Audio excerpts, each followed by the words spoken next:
তানজিম তটিনী, সাদিয়া আয়মান ও পরিমণিদের মধ্যে মিল কোথায় জানেন? তারা সবাই বরিশালের মেয়ে। বরিশাল এমন একটা জায়গা যেখান থেকে উঠে এসেছেন এক ঝাঁক নায়িকা। সারা দেশের সুন্দরীরা একদিকে আর বরিশালের সুন্দরীরা অন্যদিকে। জান্নাতুল ফেরদৌস, ঐশী, সাফা কবির, নাদিয়া আহমেদ ও অহনা রহমানের মতো পরিচিত অভিনেত্রীরাও বরিশাল থেকেই উঠে এসেছেন। সব মিলিয়ে বরিশাল যেন নায়িকাদের আঁতুড়ঘর। চলুন বরিশাল থেকে উঠে আসা নায়িকাদের সম্পর্কে একটু জেনে আসা যাক। তানজিম সায়েরা তটিনী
ঢাকায় থাকার কারণে নাদিয়া বরিশালের ভাষা খুব একটা ভালো পারেন না।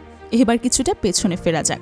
৮০ ও ৯০ দশকের বাংলা নাটকের দাপুটে উপস্থিতি ছিল অভিনেত্রী সুবর্ণ মুস্তফার। জন্ম ঢাকাতে হলেও সুবর্ণ মুস্তফা পৈতৃক নিবাস বরিশাল বিভাগে। তার বাবা অভিনেতা গোলাম মুস্তফার জন্ম ঝালকাঠি জেলার নলছিটি উপজেলার দপদপিয়া গ্রামে। সুবর্ণা মুস্তফা মাঝে মধ্যেই সেখানে যেতেন। শেষ করা যাক অভিনেত্রী তানিয়া আহমেদকে দিয়ে।